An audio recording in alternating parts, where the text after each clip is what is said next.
Mr. Secretary, about how many Palestinian women and children have been killed by Israel since October 7th? It's over 25,000. So that's the US Defense Secretary, Lloyd Austin, talking about the casualties in Gaza. Now, to be fair, the Pentagon did a little bit of a cleanup after this and clarified that he was referring to the Hamas numbers from the Gaza Health Ministry, and they haven't independently verified those numbers. But he didn't actually say there, 25,000, not sure if it's true, and can't really trust Hamas. He was just quite matter of fact, it's over 25,000 women and children. Because, there's a lot of this talk of, you can't trust the Hamas numbers, even though in all the previous conflicts, and if you're not aware, Israel bombs that area every couple of years, basically, kills a few thousand people. And in all the previous times they've done that, the Hamas numbers have been relatively accurate. Other groups come in and they sort of do their own checks and the numbers match up pretty closely. And the so-called Hamas numbers are backed up by every human rights group on the planet. And even the Defense Secretary doesn't seem to have a huge problem with them. Even though the Pentagon did clarify, possibly after a call from Netanyahu. I'm not sure about that one. Still have to keep researching that. But yeah, you'll always hear this talk about, you can't trust the numbers, But really the only thing that's in question is, how many civilians are there and how many militants are there? Now let me introduce you to Avi Yemini. He's an Australian journalist. He works for Rebel News Australia. And he also worked in the Israeli Defense Forces. And this is just a little video talking about that. Have you shot people like this guy? Answer, don't be shy. Don't be shy, I've served on the Gaza Strip. I've certainly Have you shot people like this guy? Yes. Yes, you have. He has shot innocent people who No, go to the border. Let me finish. Who go to the border for what? For what? Stones. Now let me get this right, yeah? This guy is the biggest terrorist ever. Yeah? So to this terrorist sympathizer, state terrorist sympathizer. You've been to that border. I don't support them. I fought for them. I've been on the border. Who's gonna divert the I've shot those jihadis myself. Because you're a terrorist. So that's Avi. I believe they were talking about the Great March of Return there, where Israel killed around 200 people, I think. Now, to be fair, some did throw stones. Some even set kites on fire and sort of floated them over the fence. I can't seem to find any evidence that he served in the Australian Defence Forces, just the Israeli Defence Forces. He also pled guilty to assaulting his ex-wife. I'm not sure if that's relevant, but he was complaining the other day about how Albanese made that poor woman cry. If you don't know what I'm talking about, you can check the story on my X. Check my highlights. I did a video about the women's rally that was a bit of a mess over here. Anyway, say what you will about how Albanese handled that situation with that woman. At least he didn't throw a chopping board and hit her on the head, But anyway, so Avi's posted this video which I wanted to talk about. So it says here, the Jewish student goes for free, of course, goes for free pizza at the pro-Hamas camp at Monash University. Now, I'm not sure what he means by of course. I don't know if he's saying, of course the pizzas are free because the protesters are communists, or of course the guy would go for a free pizza. But he thinks he's a legend anyway. So let's just see this legend in action, because I kind of think this guy's a bit of a dick, to be honest. So let's have a look. No. Yeah, why do you want to hang around a bunch of people who don't want you around? Why do you want to hang around a bunch of people who don't want you around? It's funny. It's silly. What you guys do. It's just disruptive, and we're not engaging with And this is not disruptive. I mean, this is a protest. This is a protest. We're protesting against our government's No, but genuinely, what does freeing Palestine look like to you guys? We're not here to discuss it. Okay, it's fine. I'm just going to stand here and enjoy my pizza. Well, this is Palestinian pizza you're eating. It's donated by Palestinian people. Don't hear it. So, first off the gate, he's a bit of a pig. He can't eat with his mouth closed. Talks with his mouth full, right? He's there taking pizza from these Palestinian, pro-Palestinian protesters. And when they ask, what are you doing standing here around a bunch of people that don't want you? He's like, oh, it's funny, because it's funny. It was funny. It's silly what you guys do. And it's silly what they do because, tens of thousands of dead people. I mean, what, you got a problem with that? Anyway, so obviously this guy's a bit of a wanker. And then, so here's Avi just saying he's a legend. He deserves a beer along with that pizza, right? Anyways, he's got more that he posted about him.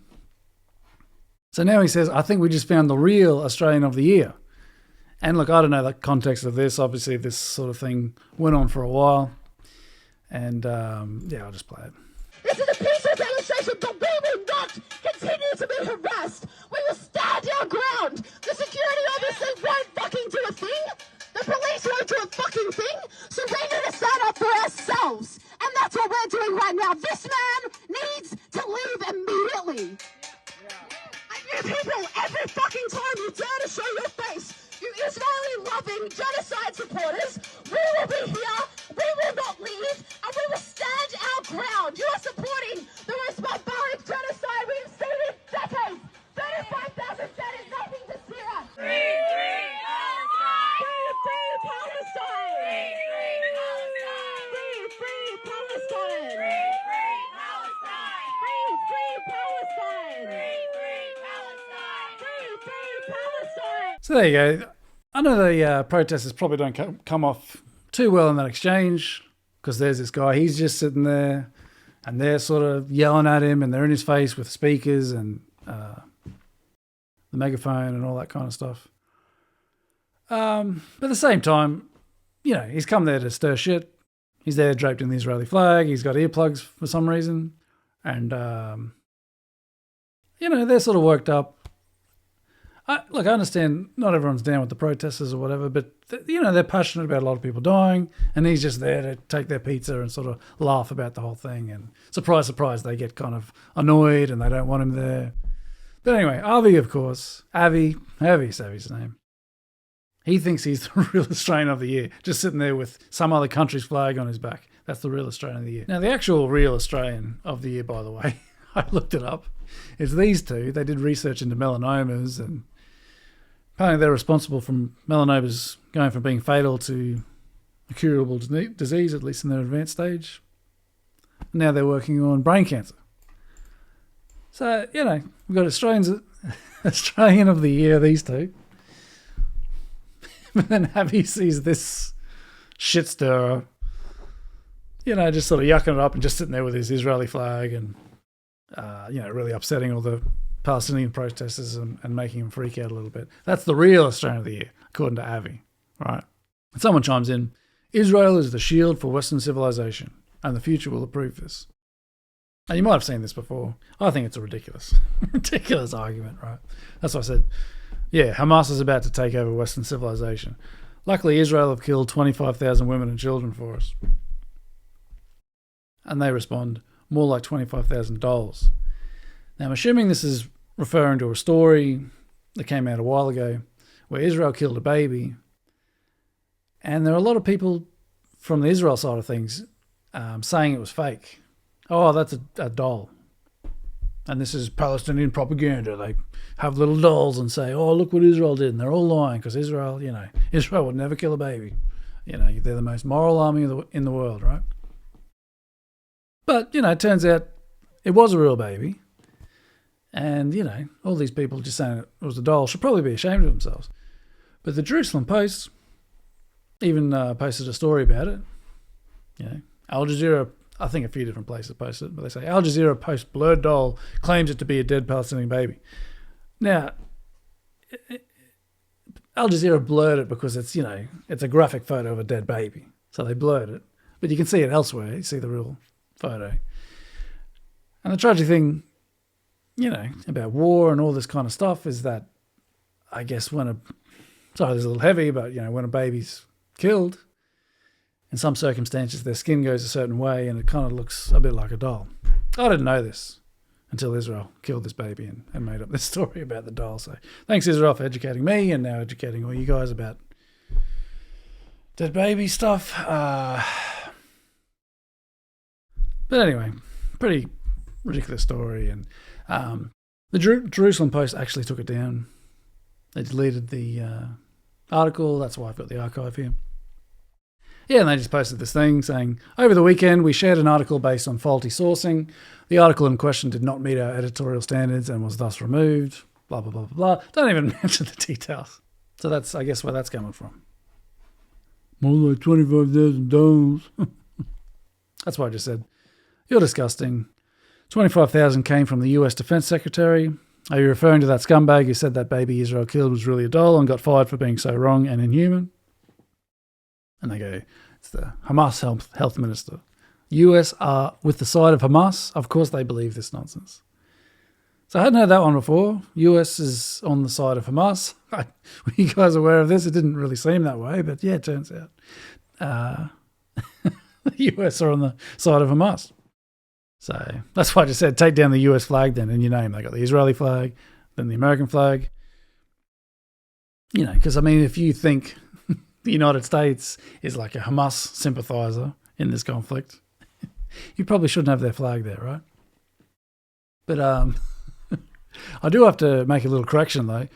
I either heard or maybe I just assumed that the author got fired. But it doesn't seem to be the case. This is the author here.